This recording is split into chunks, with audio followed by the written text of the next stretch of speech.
Unphazed family, we back with another amazing episode. Hey, today is a special one. We have Mr. Paul Alex. He's a former detective turned eight-figure entrepreneur.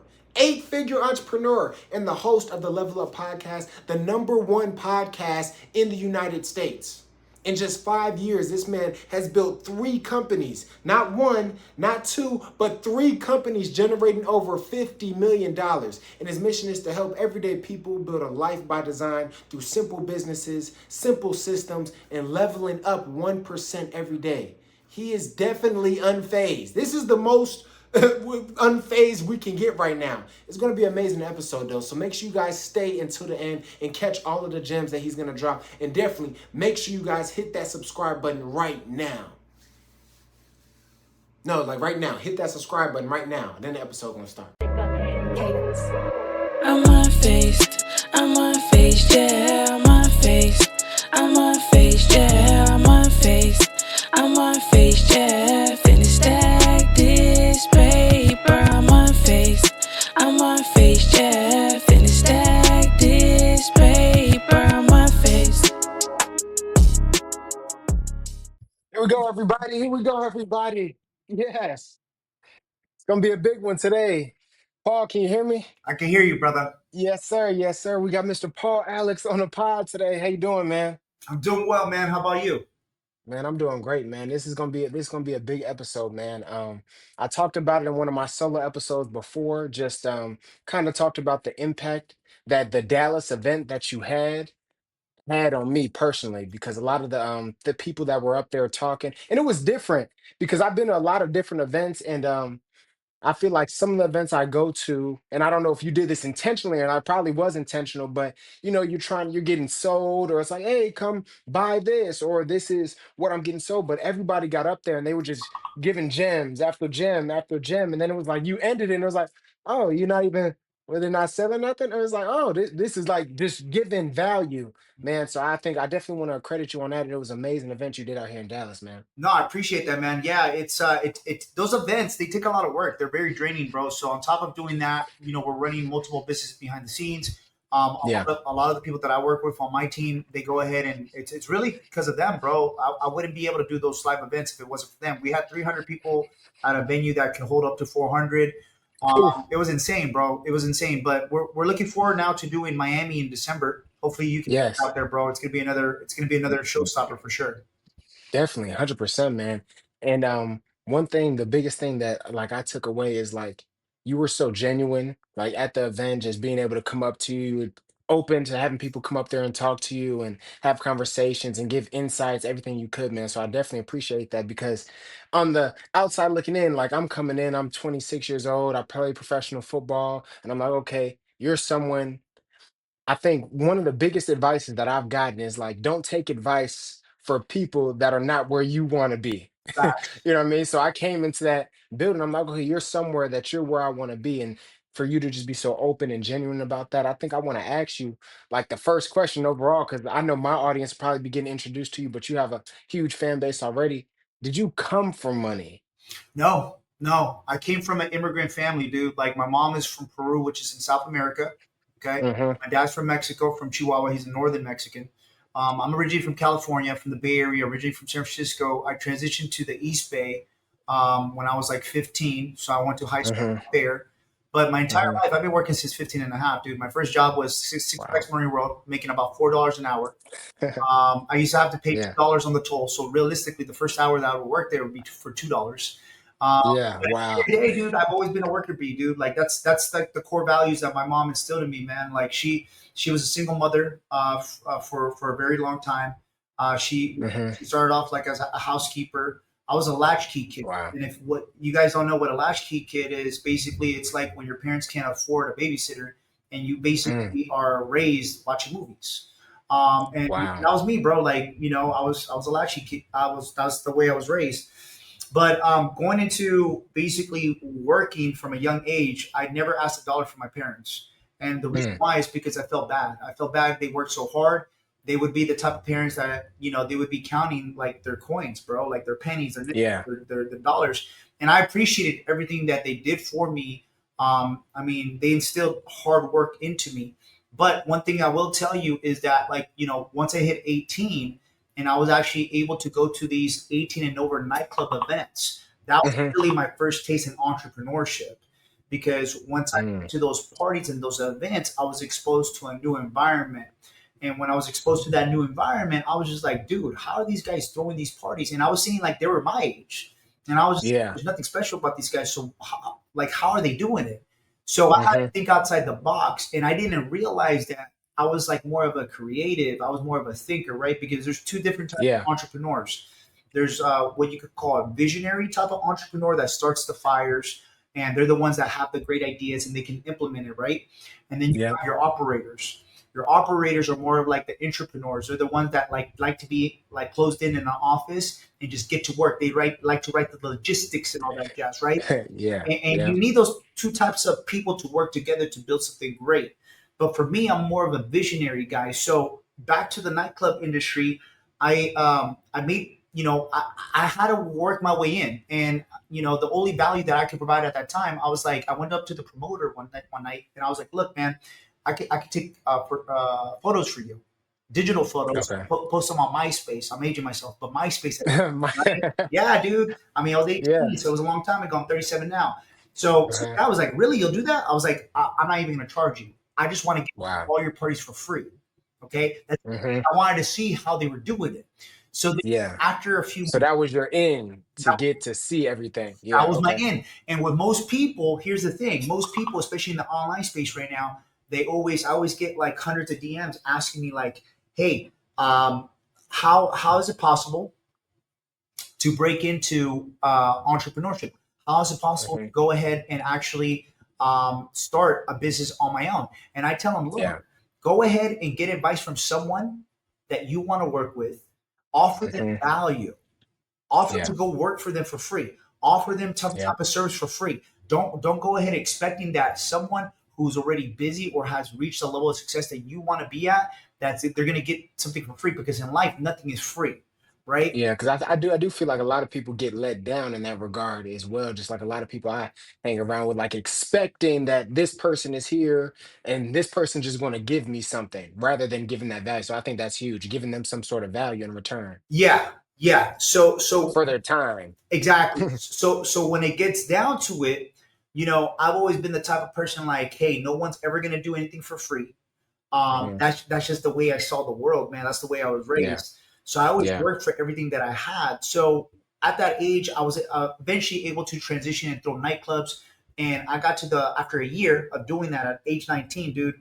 I was throwing massive nightclubs. I was throwing 1,000 people nightclubs Wow. Friday, Saturday, and Sunday, dude. I remember nights where I was making like 10, 20, $30,000, and I was like, dude, the only like I was the main guy. I was the guy behind the Yeah. scenes. Usually Yeah.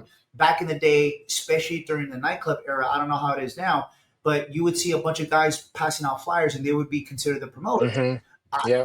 no, I would hire my friends to do that. So my friends would be like passing out the flyers, but realistically, all they wanted is they wanted to go get in for free, and they wanted to go talk to the girls. So I was like, I Exactly. leveraged that. I was like, there's gonna be a ton of girls. All right, we bring all Yeah. the girls in for free. We charge the He dude. said, I got you. Don't even worry about that. Exactly, and that's the way I ran my organization. It was a great culture that we had built during that time. Where I messed Hmm. up at, and this is the lesson, Hmm. the key takeaway that I could tell a lot of young people that are listening to this right now or going to listen to this, is that greed will Mm. burn your bridges, and greed is never good. Mm. See, the thing is, you can build anything great by yourself, and that was the first big lesson Okay. I learned in entrepreneurship, because I thought I could do it all on my own. I Hmm. thought because I was the visionary at the time, though, like I started the fire, that I can continue the flame Hmm. for my nightclub career. And I was in the nightclub industry, dude, all the way up to 24.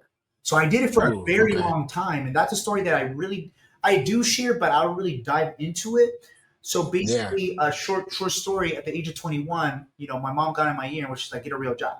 So then Hmm. I started in corporate America, dude. I went to go ahead and do sales. Hmm. Got in sales from 21 to 26. Um, at the age of 26, I was making good money, dude. By then, I was making six figures. I had my first condo. I had the luxury car. I was like, dude, Yeah. what else is there to life, right? And Hmm. I just needed something new. I needed something new. So I decided, hey, you know what? I'm going to try the whole law enforcement thing because at that time, my ex, she had a cousin who was a sergeant for San Francisco PD. And like he got in Gotcha. here, he was talking to me. He was like, Paul, man, you'd be really good as a cop, dude. Like you're really friendly. You get along with people. Uh-huh. I think you do really good. And it just stuck with me. I was just like, you know what? Why not? Why not? Yeah. And I remember I was telling a couple of my coworkers, and here's the thing, guys. Whenever you go ahead and you tell people something that you want to do before you actually do it, don't do that. Mm. And the, and the, Yeah. and the reason why, because it's going to disappoint you. The closest people next to you, the closest people that are with you in your environment currently right now, more than likely they're going to go against the grain and put down your idea, no matter what it is. So at this time, Mm-hmm. I'm telling all my coworkers, hey, I think I'm going to go try out to be a cop. And the first thing they say Mm-hmm. is just like, why? Why? Like we're in sales. Like we got a white collar job. We got take home cars. We got computers. Like Yeah. that's not you, Paul. You're a sales guy. Yeah. And I'm like, well, I want to try something new. And they're like, where do you want to go be a cop at? And at that time, guys, the city where I wanted to be a cop, because I was like, dude, if I'm going to be a cop, I'm going to go all the way in. I want to go like in the movies. I want to go ahead and get into these crazy, scenarios. So I was like, Yeah. I'm going to go choose Oakland, California. And Oakland, Mm-hmm. California during that time, man, it was rated the number one most dangerous city in America, dude. It had the highest Oof.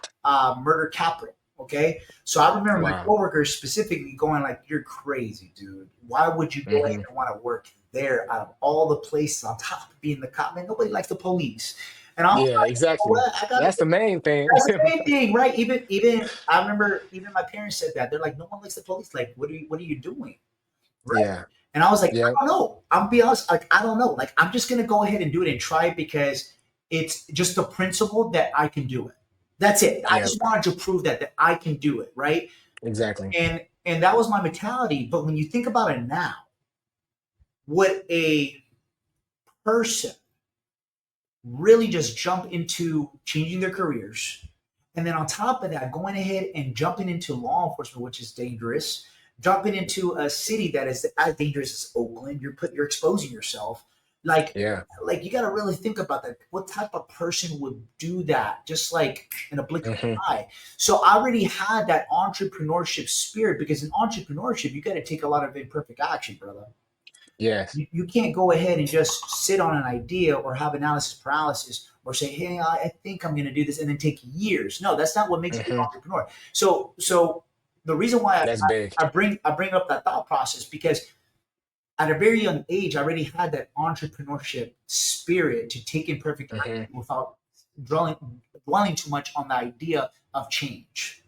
And I Yeah. say what makes great entrepreneurs are people that are willing to take quick, effective, decisive action. Not people Mm-hmm. who will go ahead and sit on an idea and then say, well, I want to be a perfectionist. Well, I want to go Mm-hmm. ahead and wait until it's the right moment. In Yeah. entrepreneurship, dude, it will never be the right moment. It would take you so long and you'll miss out on so many opportunities because sometimes it takes, let's say, like COVID for Mm-hmm. example, that made so many millionaires out there, right? But it was the opportunity, right? Yeah. Many people missed that opportunity to take advantage of COVID. Now, Exactly. guess what? Now people are like, oh, when is the next COVID? When is the next perfect timing going to happen? It may never happen, right? So Exactly. it's still ain't in your mind. So when I transitioned to being a police officer, I did policing for 7 years. Wasn't Mm-hmm. a militant guy. Went through police academy, dude. Was on the street as a beat cop for probably the first year and a half. Okay. Got volunteered to basically go into investigations, and I did it all, dude. I did gang investigations. I wasn't a part of a narcotic task force for a majority of my career. I was doing undercover stuff. Yeah. I So was you hit that quick. That was quick. You got in there, got right to it. So the reason why, this is the reason why, and a lot of cops, they ask me this. They're like, "How did you get promoted so fast?" Well, in the city Yeah. of Oakland, okay, historically, they always are down with officers, and why? Because the retention. They Mm-hmm. can't keep officers long enough, man. Because the number Yeah. one, the job is so stressful in that city. It's insane. Mm-hmm. Number two, um, what ends up happening, it's what they call a young department, meaning that by the time that a police officer ends up starting to the time that they leave is usually around a 5-year span. because Oh usually wow. something happens, bro, which is crazy to me, right? It's an Hmm. 800-person department, but within 5 years, they usually get into some type of critical incident, whether it's mental health, a shooting, a medical out, something happened. Oh wow. Yeah. And then the other, I would say 50% of the people that they just leave. They leave for other departments because the amount of work, the amount of stress, the amount of dangers that you're facing on a daily basis. So, I hit around the 7 year mark. So I was around that mark, dude, when I started really Yeah. thinking on my 5th year because, you know, man, I mean, working there is what we consider what we like to call dog years. Like it really drains the heck out of Yeah. you, bro. Right? Yeah. Um, Yeah. I bet. so that's the reason why I got promoted so fast because it was a young department, and I was able to get promoted that fast because just the type of person that I am. I'm very what you could call proactive. I use that term in entrepreneurship as well, meaning that I take initiative to go ahead and do work. So my Yes. initiative as a police officer was not to go ahead and write people tickets, man. It wasn't to go out there and mess with people smoking weed. To me, I was like, dude, I don't want to be that type of cop, dude. I want to be the type of cop that people respect because I actually put a lot of bad people away. And I'm talking about bad Yeah. people that do violent crimes. That's it. That's Yeah. all. That's all who I wanted to target is violent offenders, bro. Like the serious of the most serious. And that's what I did. Yeah. That's what I did. Yeah. I investigated the most serious of the serious. I went after them. Dude, something about me and being able to remember like people's faces, like something very unique, I guess, that Hmm. I'm able to look at a picture. I'm able to remember facial descriptions very well. Where if I'm Wow. sitting in traffic, dude, and the car passes by and let's say a person who's wanted for murder is sitting in the passenger seat. You It can get a doesn't peek of them. matter, dude, if they're wearing like a hoodie or a hat. Bro, I'm gonna You just got to spot see a you. little bit. I'm gonna spot you. It's just something like intuition. I'm like, yo, Yeah. that's that dude that just did that murder. Boop, boop. Yeah. Like automatic. And it was like that clockwork, man. I was just spotting people left to right the first year. That's what got me accommodations. That's what got me, I Hmm. guess, to be known with the investigators. And they were like, bro, we need this guy to investigate. He's good. He got an eye. Hmm. Um, Yeah. and that's what got my start in investigations, man. After that, Yeah. I was able to do a lot of different units. The Hmm. last 2 years, I studied on going to special victims unit, where Okay. essentially, I want to do that type of policing because I wanted to eventually promote to become a sergeant. I wanted to be a Got young it. sergeant. I like mentorship, dude. Yeah. What I found out, okay, what allowed me to be decently successful, not only in entrepreneurship, but in also policing in almost every aspect of my life. Now that I Hmm. reflect back at this stage of the game, dude, is that I always had mentors. I always had Mm. mentors. I just didn't call them mentors. Back then, we didn't Yeah. have this social media where people would use the word mentor so heavily, but now it's heavily used, Yeah. right? So Hmm. back then, it used to be coworkers, it used to be my bosses, it used to be my supervisors. On the stage on Dallas, when somebody said, "Hey, who were your top three mentors?" The first two mentors that I mentioned, they were people that I worked for the police. Yeah. They were one of my biggest mentors, bro, because at the end of the day, they got me out of trouble. They kept me Yeah. out of trouble. They used to nurture me. They used to be like, dude, you're too good for your own good. They saved me from possibly getting killed, right? Because I was such a Hmm. proactive detective, man. I was out there, like Bad Boys 3. I was making, Come on. yeah, that's Bad it, boys. Mike Lowry, Bad bro. boys. Mike Lowry, dude. So that's just the way I roll. That's the way I roll, Yeah. dude. And I was just like, man, I'm going to get these guys off the street, dude. They're hurting a lot of people. I want to help this community. I'm all about backing people up, especially innocent people. And that's just the way policing should be. Yeah. And then towards the last 2 years, man, I was working 80 to 100 hours. I was getting Yeah. tired, Okay. dude. I was getting tired. And I started Hmm. going ahead and looking into different ideas. One of the first ideas that I looked into was with ATMs, automated teller machines. Um, Gotcha. and it was an idea from a coworker of mine that basically had mentioned it. He kept mentioning it. Everybody has that friend that Hmm. always gives you ideas, but never. Got a new idea. Yep. He got a new idea like damn near every day. And Yeah. he's just like, yeah, bro, you should try ATMs, man. They're making money, blah, blah, blah. And I would always hear them out, right? I'm a nice guy. Hmm. But, I asked him, how come you don't do it? He's like, well, I got a family, I'm busy, all this stuff. Yeah. And I was like, okay, it's a good idea, but you're not doing it. So then Yeah. finally, when I wanted to execute on an idea, and I was like, you know what, I got to find another stream of income that I got to work smarter, not harder. Mm-hmm. I threw on the suit, man, back from corporate America, and I went to go out and get my first 6 locations. Wow. After I got my first 6 locations, 18 months later, I had 30 locations. That was Mm-hmm. bringing me anywhere between 12 to 15,000 within residual income. It was a lot of work.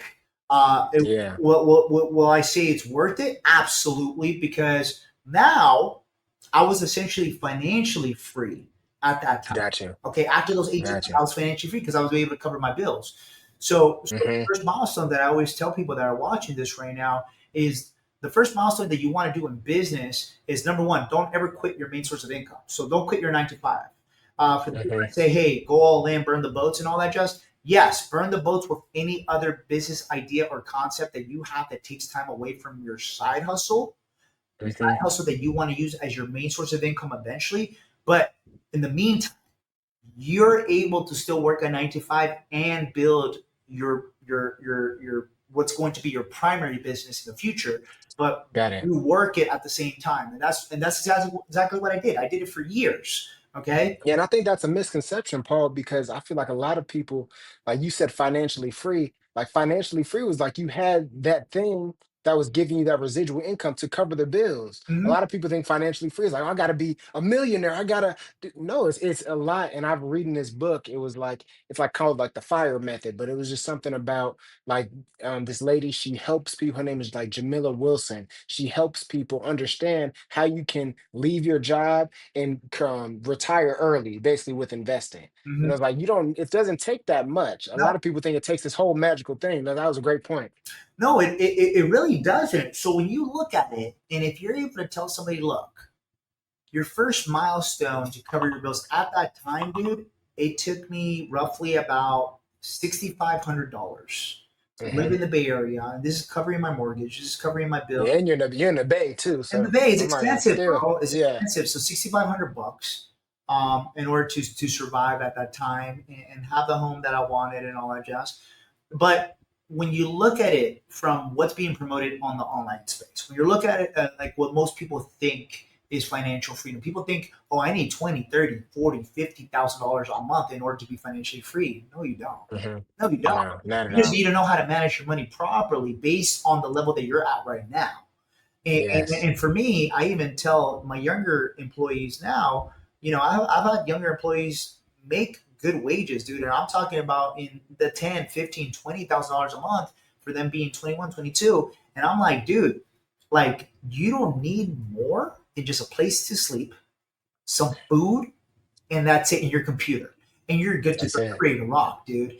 Yeah. And it blows their mind. They're like, "What do you mean? I need to make at least this much money to survive in Miami." I was like, "No, you don't." See, the thing is, you're Hmm. trying to live this luxurious lifestyle, keeping up with the Joneses, when realistically, you should be eating the bare minimum. You shouldn't be going out to restaurants. You should be eating meal prep or something Yeah. healthy, and just stay in shape. Okay, Yes. and find somewhere clean just to sleep, dude, and just Yeah. Yeah. grind as much as you can.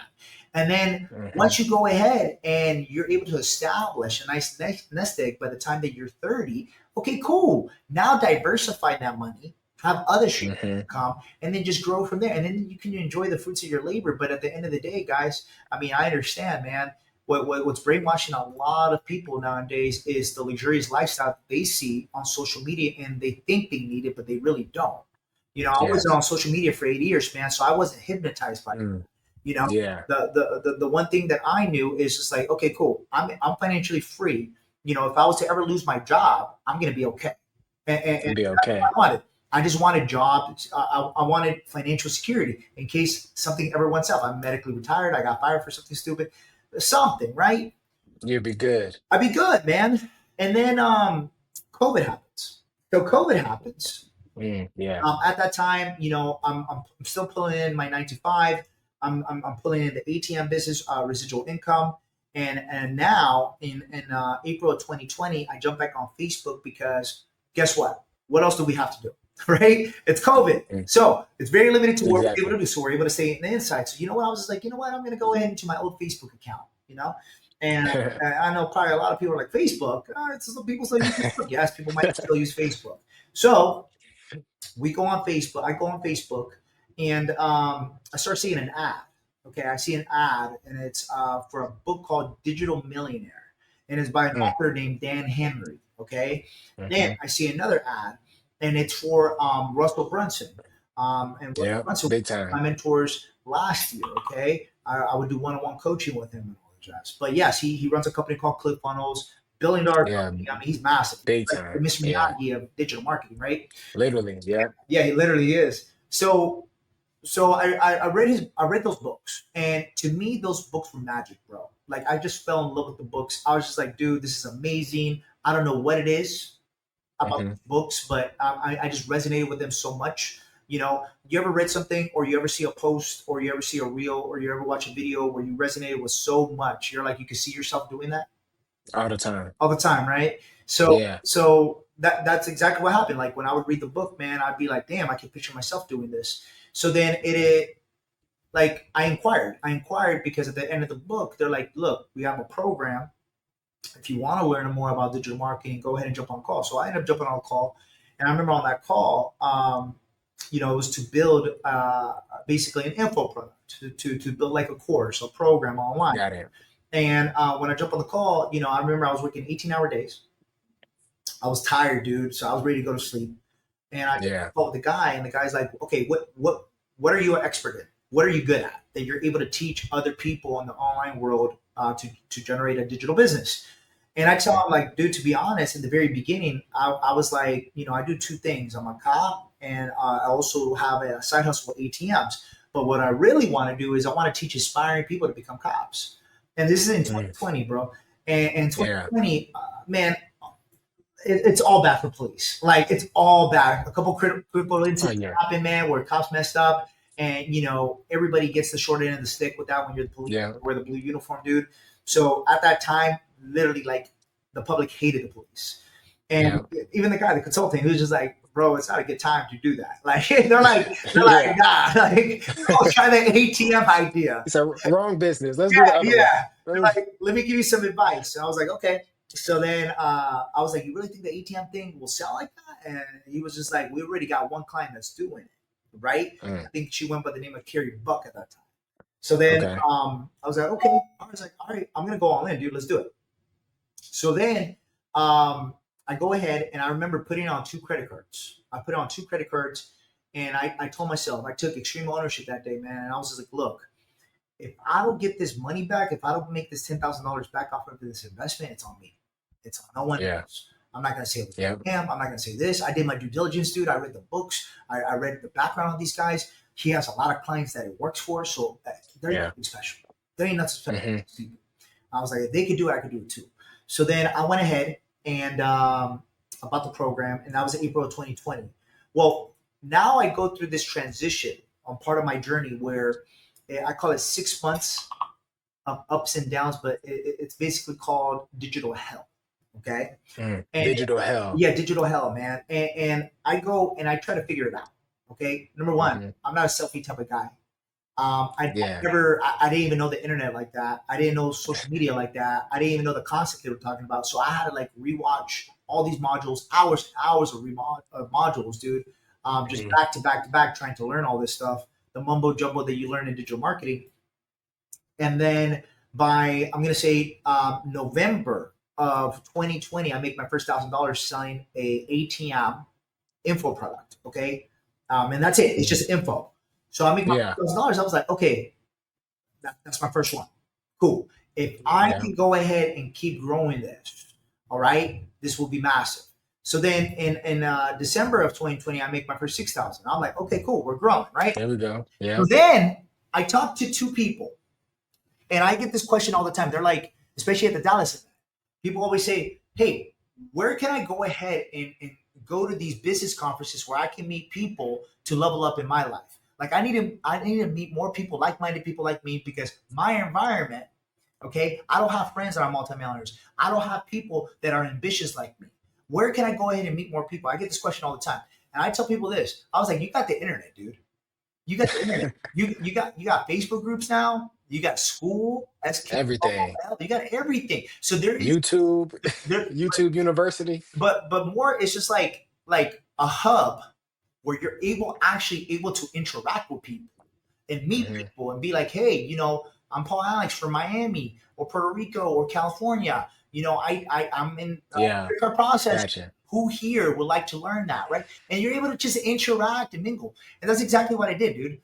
So I jump on Facebook groups for ATMs, and I end up Mm. linking up with two guys. Okay, one guy, he's an ATM ISO, independent sales organization. So they basically, Got it. what he's able to do is he's able to get the ATMs at wholesale, and then he's able to Gotcha. also get the network, like the banking network, the connections. The Hmm. second guy I connect with, it was a young guy at that time. He's 22 years old, and he ran a call center. Okay, so I get these two connects, and I have these in my pocket. Okay, but what I didn't know what was going to happen next was going to be the life changing event. Okay, so in January 15th of 2021, on my mother's birthday, I was about 2 hours away from going to dinner with her. I jump on a prospect call with somebody who wants to go ahead and was interested in my ATM program at that time. Hmm. At that time, I had just got done talking to these guys a few days ago, and I remember that prospect was a military veteran from the Navy. He was from Philadelphia. Gotcha. He was from Philly. And he was like, Paul, look, I'm going to be honest with you, man. You're a nice guy. I like everything about you. But what I don't like is you're just going to give me coaching. Coaching ain't going to do nothing for me, man. I need the machine. I need the location. I need all that. Right? Yeah. So he's like naming out everything that he needs. And I'm like thinking, I got all that. Hmm. Why am I not packaging it up like the way he's saying it is? So I repeated. I was like, okay, so you're telling me if I could get you the machine, if I could get you the network, if I could show you how to go ahead and actually program the machine, if I could get you the location, and I could probably do some sales training, you're all in? And he goes, yep, come on. And then at that time, dude, I just calculated in my mind. I was just like, dude, it's going to cost me like $2,500 to provide this. I don't know what to Yeah. sell that. I don't even got the offer like written down. It's all in my mind. Yeah. So I tell him 6,500. The guy's like, all right, what next? And then, dude, like, I'm just like, wait a minute, what? Like, I was like, Yeah. you want to? Uh-huh. Yeah. I was like, oh my God. That was like the aha moment. That's the first time I ever sold a high ticket digital offer now. It's high ticket Wow. because now you're selling it in the thousands. Yeah. So this is essentially now we're transitioning from not knowing anything about digital marketing just 6-7 months ago to now selling a high ticket offer where people are paying you thousands of dollars after a 15-minute conversation. You got to think about that. It's mind blowing, dude. It's mind blowing. Yeah. Because Literally. how long would it took me working overtime to make that exact same amount of money? It would have taken an additional 40 hours, bro. 40 hours. Yeah, that's crazy. That's Crazy. crazy. Crazy. And that's the way my mind thought at that time. I was like, dude, I just struck gold. Because if I Hmm. could do this over and over and over again and provide value and fulfill and do good business, at the end of the Yes. day, dude, this could be a multi-million dollar idea. Yeah. So those two vendors, after the phone call, I was so excited, bro. I was just like, guys, look, we got the first client, man. I need the location. I need the machine. We got to get to him. We got to make this the best testimonial ever. And then I go and say this. I speak everything into existence that I do in life, bro. Hmm. It's so powerful because it's so real, guys. If you guys don't believe in speaking into existence, you're doing yourself a You have disservice. to. You have to speak everything into existence, right? You have to say it will happen. Don't use words like maybe. Don't use words like well, I hope so. Don't use words like but I hope I can do it. No, it's you will do it. It will Yes. happen. I'm gonna make it happen. It's things like that. Affirmations. I'm a big believer in affirmations. So Yes. I told the two vendors that I barely knew, and I told them, and I made them multimillionaires in the next 2 years from that day, dude. Multimillionaires, bro. They didn't even know Wow. it.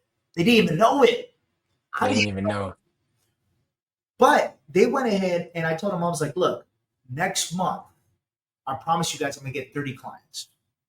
30 clients. Off of Yeah. selling my first client and now saying I'm gonna get 30 clients because I had the formula in my mind. I was just like, dude, I know exactly how to market this. I know exactly who to target. I know exactly how I'm going to pitch it. I know exactly how I'm going to frame it because I've been taking the reps over and over and over and testing and failing and testing and failing. Because here's the thing, business is a contact sport, just It like is. football. You got to get hit. Literally. You gotta get hit. You gotta feel it. You gotta feel it. Otherwise, guess Yeah. what? You're gonna be afraid when it's game time, dude. And when it's game Yep. time, you gotta perform. Yep. So I had built my tolerance up to the point where, dude, I've been through all the calls, and at that call when it mattered, dude, I was on it. I was on it. Hmm. I had one shot. I had one opportunity when the guy was just like, "Well, if you can offer me this and that," I had to think on the spot. Yeah. All right, Exactly. 6,500. Boom, done deal. That's how fast life can change for you guys. And it started with that. Went back to you said before that initial, like years before that, that imperfect action. The imperfect action. It goes back to your environment. It goes back to who you are, even as a kid. Yes. It's a buildup. It's a buildup of sequences of Hmm. scenarios, incidents, environment changes, your Hmm. experience, what you've been through, who you've been around. And it's a Hmm. combination of who you will become in the future. And that's why I Hmm. tell people you have to go through your seasons in life in order to become who you will become in the future. So at the end of the Hmm. day, with the combination of everything that I've had, dude, it built me up to this moment in my life where number one, I was able to be able to be creative. Number two, I Hmm. was not scared to go ahead and take imperfect action. You know why? Because the decisions that I was making now at that stage of the game, it wasn't life or death. Yeah. See, the decisions that I was making as a detective when I was a case agent and I was going ahead and making a plan to go ahead and take a lot of bad people away to jail, go raid houses to the unknown where they have guns, they have all these booby traps and all this stuff. But that was life and death. Yeah. Oh, For real. the worst case scenario is, yeah, I can go ahead and lose money, but I'm not losing my life. Yes. So I'm able to take that experience and that knowledge and go ahead and go all in the business. And I also speak it into existence because you have to stay optimistic in your idea, your vision, in you, in your capabilities. Because if you're not convicted, if you're not, you don't have that level of conviction inside of the belief that you can make it happen, no one else will. No one else Yes. will. So then I went ahead, dude, and that next month, man, we went ahead and sold over 30 units, 30 Yep. cards. And then Just like you said. the month after that, we sold double that, man. And that month Yeah. in March of 2021 is when I made $130,000 as a Wow. one-man team, dude. And I was still a detective. I still had Hmm. my ATM business. I was Wow. sleeping 3 to 5 hours, probably 5 hours on the weekends, but 3 hours during Monday through Friday. I was still Hmm. at the gym for an hour, dude. I was still able to Hmm. go ahead and make it happen, but I was locked in. And people ask me, they're like, "How are you able to go ahead and fit all this to your schedule? And what did you have to get rid of?" I was like, to be honest, I just locked in, meaning that I wasn't watching Netflix. I wasn't going Hmm. out and wasting time. My friends that would hit me up to go out and whatever and hang out, I was like, sorry, I'm in the middle of building something great, right? Hmm. Exactly. So that's the thing. You got to take priority to sometimes to that bigger vision of what you guys are trying to do. And for a lot of people, they can't make those decisions. You have to make those hard decisions in the very beginning because it's very important to where your business and where your life is going to head to. Okay. Hmm. So then after that, man, I mean, the rest is basically history from there. I ended up leaving law enforcement right before 4th of July in 2021. Yeah. That year, I sell everything. I sell my house. I moved to San Wow. Diego, dude. Why San Diego? Because I wanted to be ocean front. I wanted to have the like literally walk outside my terrace, dude. I ended up getting a penthouse for the first time ever in my life.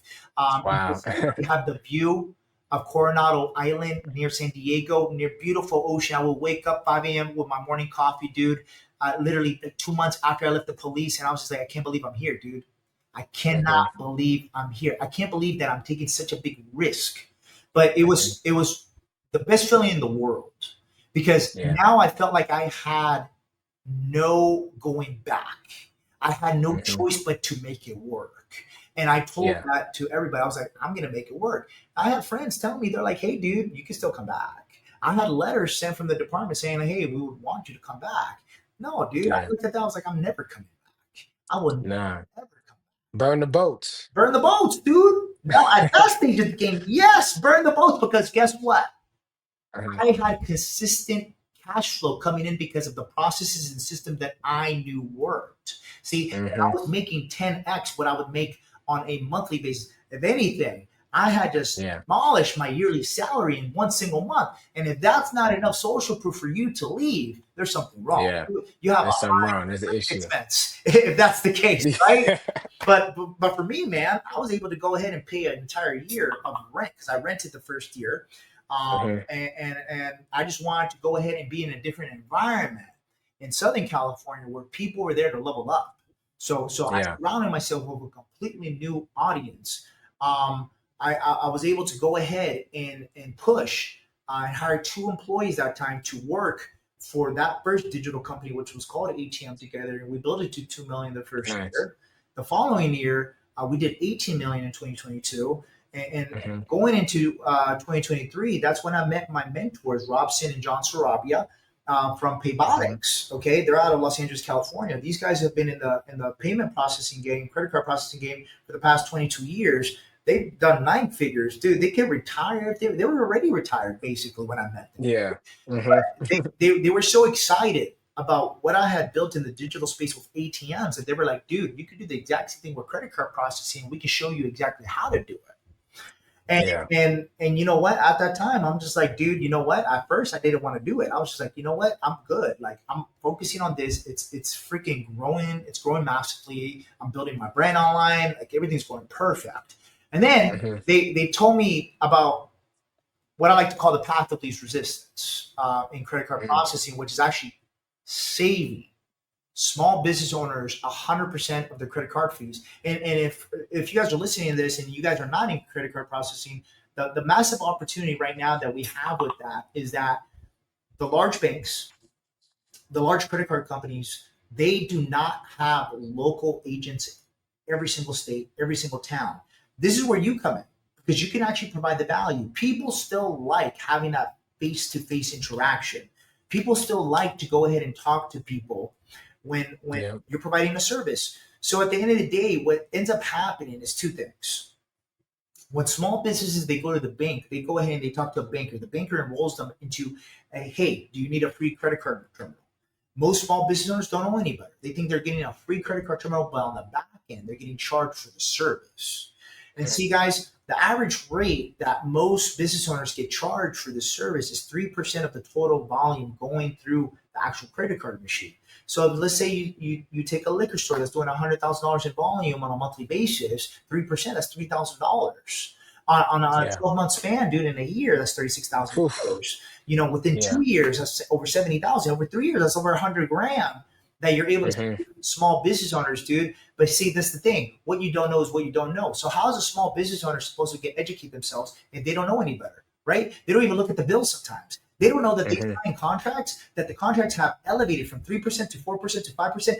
Dude, we've even seen it up to 12%, which is insane, right? Yeah. So at the end of the day, when I look at this service, I see it as a big blue ocean. And in business, that means massive opportunity for anyone who Yes. wants to break into this space to go ahead and leverage their local town, their local city, right? Yes. I think it's a great way to build residual income, especially with somebody that doesn't have a lot of time. If you don't have a lot of time, guess what? This doesn't take all of your time. No, you guys can Mhm. do this a few hours a day. The only thing is you got to educate yourself. Education is key, man. Self education is everything, right? Yes. 100%. No, 100%, man. And then from there, they showed me that vision. I was basically the guinea pig. I went ahead and Mhm. got my own locations. I got about 83 locations initially. Now I Mhm. got about 80 locations. And I was able to go ahead and have proof of concept. So now, Yes. once I have proof of concept, I stepped away from being the CEO of ATM Together for about 90 days. And I had the CEO take over operations. And then I Mhm. did a $1 million launch with CashSwipe. It used to be called Merchant Automation. The reason for Got the it. name change is because during that time, there was a lot of companies called Amazon Automation.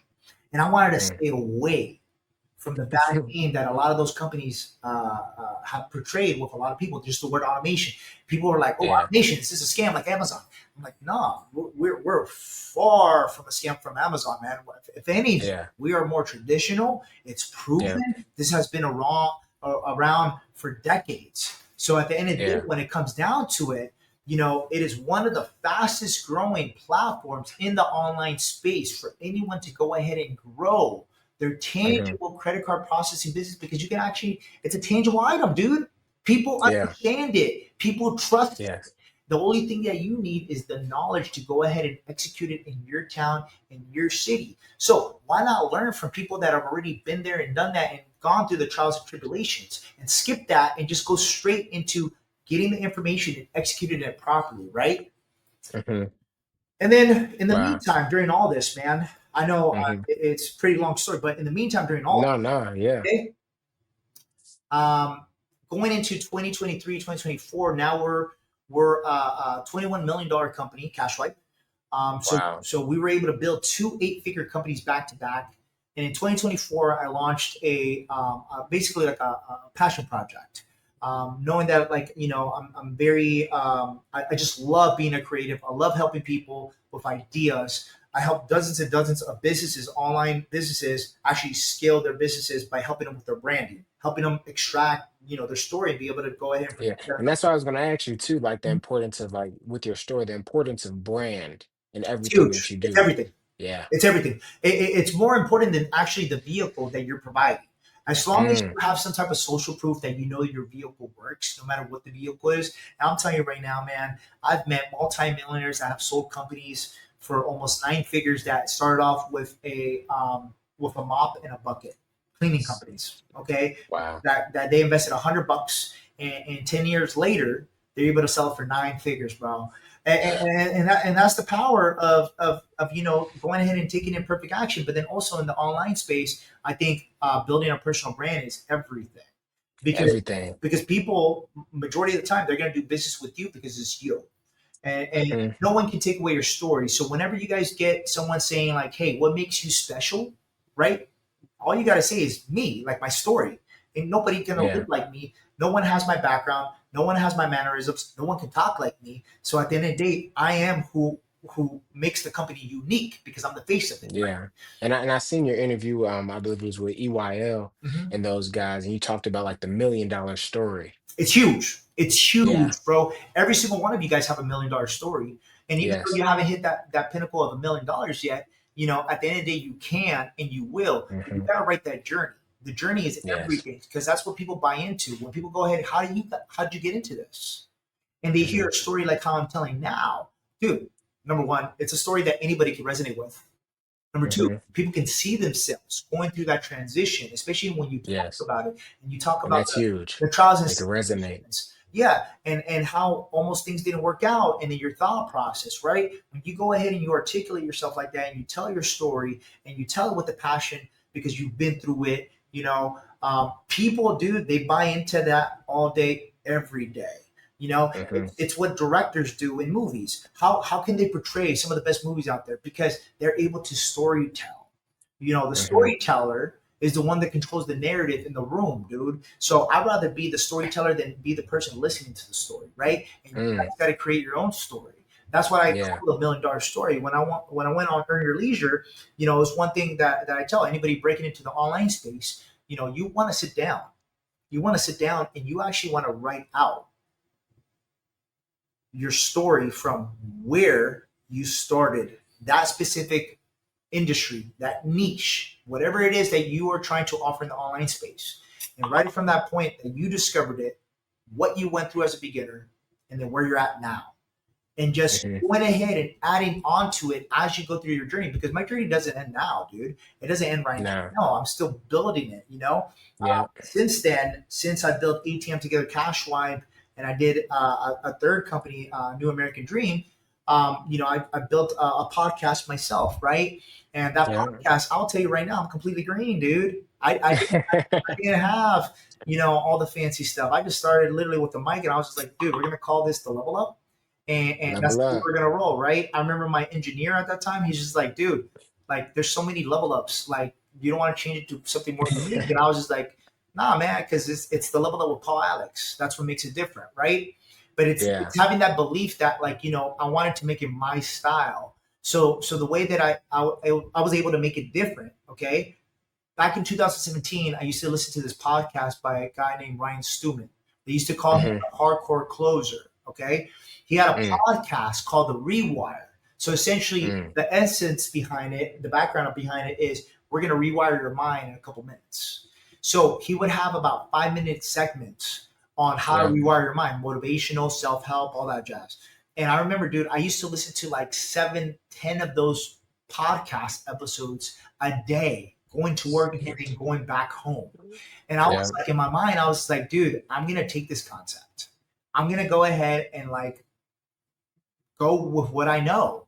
And that's and that takes me to another point. Everything that I've done thus far is because I've copied somebody more successful than me. I've copied Mm. somebody more successful than me, and then guess what? I paid to learn from that successful person eventually. Yeah. If I can't afford them now, I eventually will be able to afford them, and then I'm able to extract the information that I need, and then I'm able to make it my own. And that's what most Yeah. people don't have to understand. See, the people are like, "Oh, I'll figure it out." No, that is not the way you want to do business. See, guys, success loves speed. Okay, Yeah. we all here have a very short-term life on this planet Earth.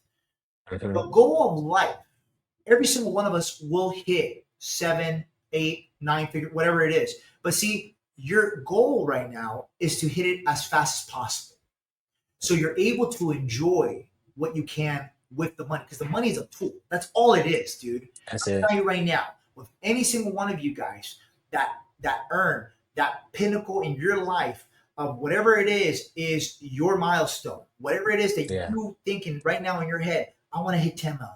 I want to hit 20 million. I want to hit 100 million, right? When you hit it, you're going to think back to this podcast and you're going to be like, damn, he was right. Yeah. I hit it. And now what? And Yeah. now what? You gotta have purpose, man. You gotta have fulfillment. You gotta have something that drives you more than money. Because money, after the cars, the vacations, the material things, everything that you've ever wanted in life, which will happen if you guys work hard enough and you stay diligent to what you're doing. Hmm. You That's will have to huge. find your why. You will have to find your why, and your why is going to consistently change, man. Your why is going to consistently change, but you want to be fulfilled. You want to make sure that you have passion behind everything that you do. Because in entrepreneurship, I'll tell you right now, it's one of the hardest things I've ever done in my life, dude. One of Hmm. the hardest things I've ever done in my life. But it's so worth it. It's so worth Yeah. it. It's just the principle of just saying, like, yeah, I've done it. Right? Yeah. So now, I'm expanding to different parts of my life where, this year, dude, I lost 50 pounds, right? Wow. 2024, it was the best financial year of my life, but then I lost myself. I was eating bad. Yeah. I wasn't taking care of myself. I was Yeah. in the weeds of things in the business. Hmm. So for me to be able to go ahead and say, hey, you know what? Even though I'm running all these companies, even though I'm already extremely busy, I'm still going to make time to go ahead and optimize my health and to level up my health because you know what? When my son is born, I want him to look up to me and be like, dude, I want to be like my dad. I want to be jacked like my dad. I want to be successful like my dad. I want to have a Ferrari Hmm. like my dad. I want to be able to take Yeah. my wife anywhere in the world like my dad. I want to be able to do this. I want my son to look at me like Hmm. I'm his everything, dude. And that's Yeah. my purpose in life right now is to go And ahead. that's your why. That's my why, dude. My son, he's coming in a couple months, dude. It's Man, congrats, the man. greatest. Yeah. It's gonna be the greatest accomplishment of my life, dude. It really is. Yeah. I've wanted this for so long, dude. I wanted it Hmm. for so long. I always say I want a son. I want a son. I want a son. But see, I wanted to meet the right person to go Yes. ahead and create my son. You know, Yes. and the thing is, I had to go through different seasons in my life and mistakes in my life to go ahead and find the right person, man. Because for a Yeah. lot of people, they're like, "Oh man, I want to go ahead and find the right girl," or if you're a female, I want to find the right man. Here's the thing, though: are you at the stage of your life where you have been able to create the Come person on. you want to attract that person that you want, that dream Come on now. course? Yes. Because it's huge, man. It's huge. And I see it Huge. all over online and I feel bad, man, because there's people on these dating apps and you got social media. The world's not supposed to be connected the way it's supposed to be, right? Yeah. And the thing is, back in the day with me and my dating scene, man, we were just around the people in our town or city. If we would go out, Yeah. that's the only way we would see new people. So Yeah. for us, we didn't have the same dilemma that people are facing nowadays, being single and all that jazz, right? But what I would Hmm. tell for somebody who is really trying to level up their finances, they're trying to level up themselves as a person, as a man, and they want Hmm. to go ahead and recreate themselves, focus on you Yeah. first.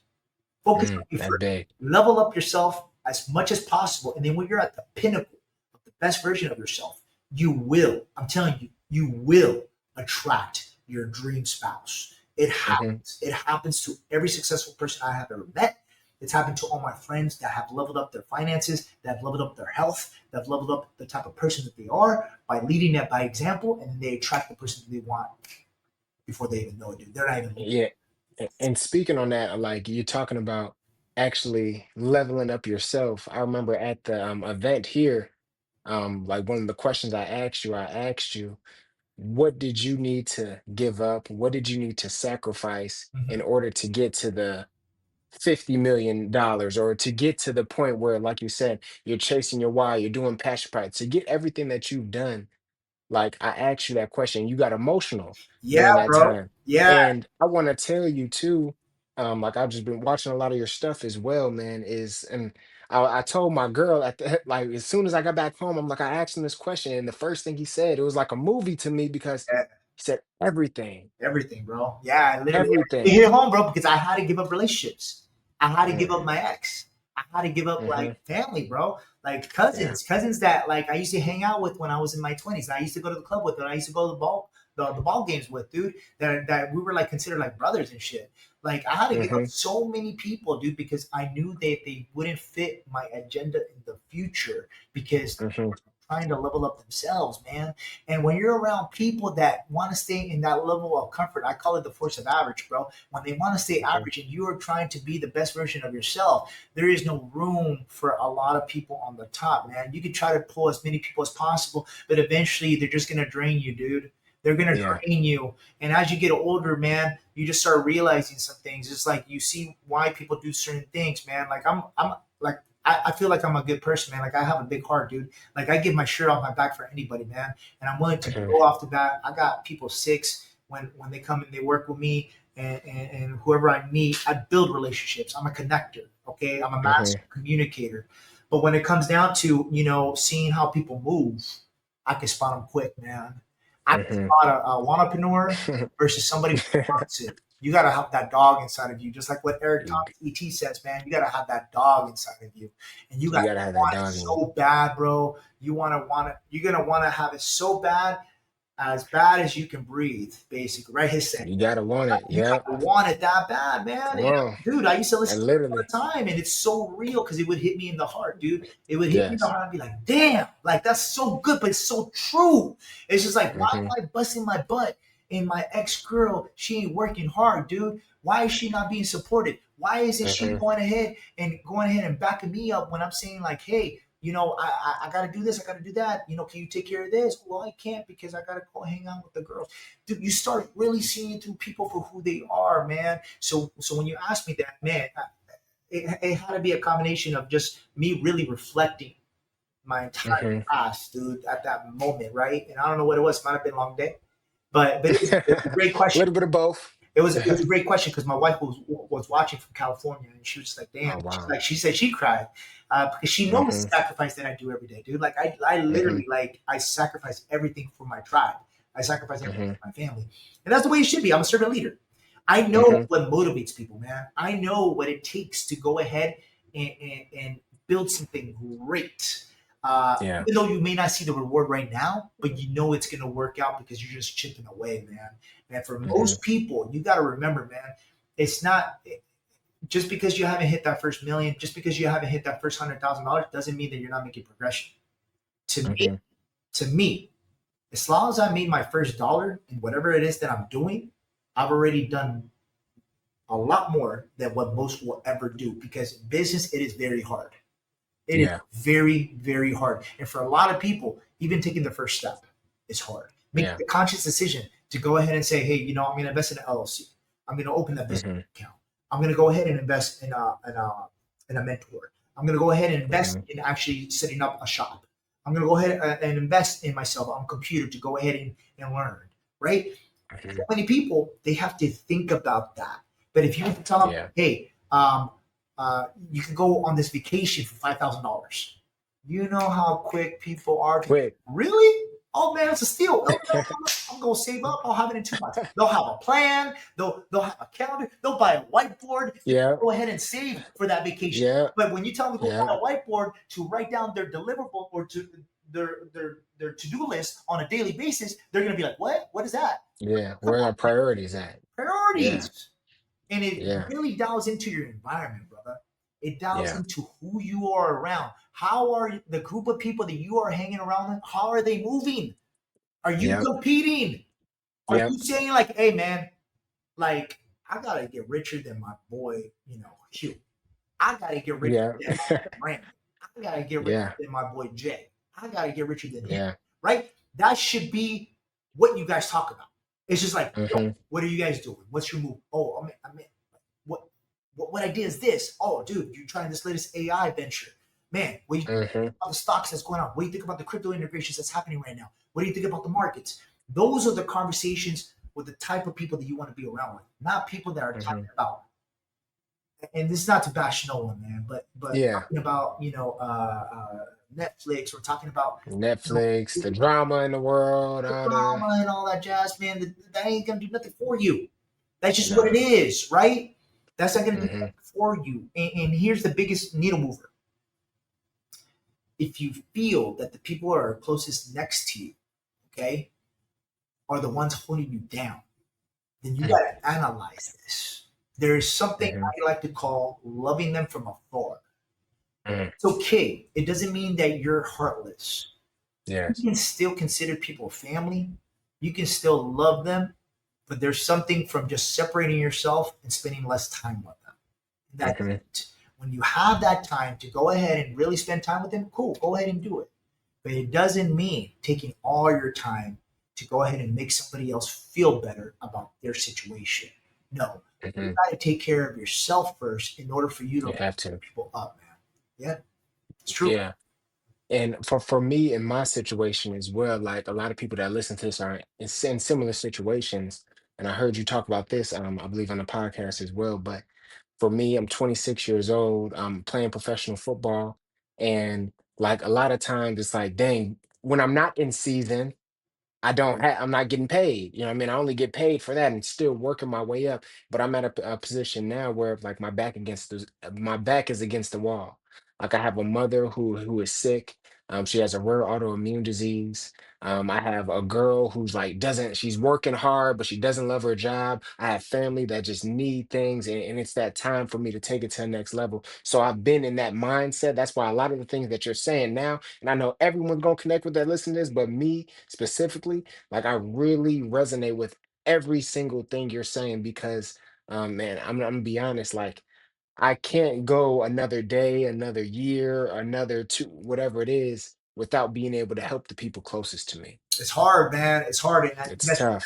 that's the biggest thing. It's almost like in life, and I know this is a little extreme, but it's like saying like, dude, like just imagine if your house was on fire and you're trying to save everybody, bro.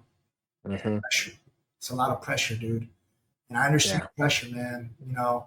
Even though I don't got the pressure of the law enforcement, even though I don't got the pressure of like retiring my mom right now, but still, it's like I still treat and I still think like, okay, I think like I'm just gonna lose it all.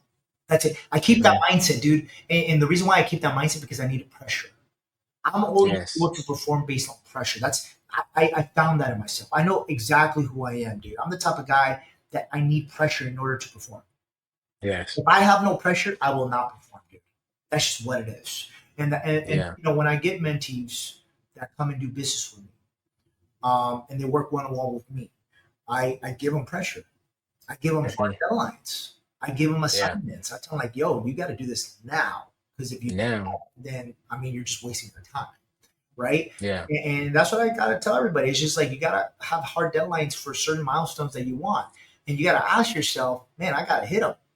Because if you're setting all these goals and expectations and these dreams and you don't go ahead and take action to go do them, then guess what that makes you, man? That just makes you a dreamer, dude. Yeah. And at the end of A the day, dreamer. it's okay to be a dreamer, but you also got to be an action taker. Yes. It's massive because life is short, bro. The next 5 years will be here this year. The next five Yes. years will be here next year before you know it. Literally. Blink of an eye, Literally. bro. Oh, blink of an eye, Literally. man. Literally. I feel like just keeps moving faster. It keeps moving Keeps. faster and faster. It's gonna be Keeps Christmas moving before you know it, faster. brother. Exactly, man. Well, Paul, I appreciate you, man. The final question we got on the Unfazed podcast. I know everyone's going to take so much supreme value from this episode, so I thank you. The final question is, in your life now, to continue doing what you're doing? I know you're saying you keep the pressure on yourself, but what are you doing in your life to stay unfazed, to stay motivated, and like just to keep moving that needle every single day? Because a lot of people would look at you like, man, you like just like you looked at your mentors, like you retire.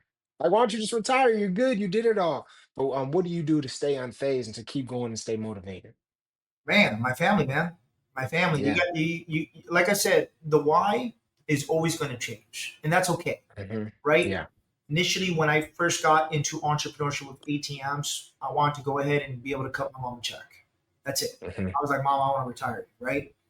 But then once I went ahead and I started different ventures and I started making decent, like real decent money, where it put me in a different tax bracket.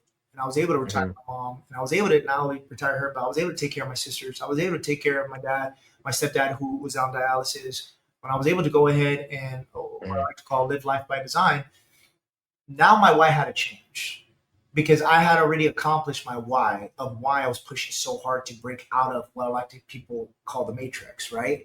Yeah, the Matrix. And now, it was more of purpose to Hmm. show that it wasn't just luck that I was able to become a millionaire one time. No, I became a multimillionaire multiple times. Yeah. Now it's no longer about proving that I can do it over and over again because I have the systems, I have the proof, I've done it over and over again. Now it's more of my son. It's my Hmm. son coming into this world in the next couple months and showing him who his dad is. So it's more Hmm. of a legacy and building the next future of my family, dude. Leaving like my name. I want to be in a wheelchair still working, bro. Just delegating. Come on. Delegating Come to the on. youngsters, bro. I want to be in a wheelchair still in the back. Like, damn, Grandpa Espinoza is over here giving out chores. I'm like, hell yeah.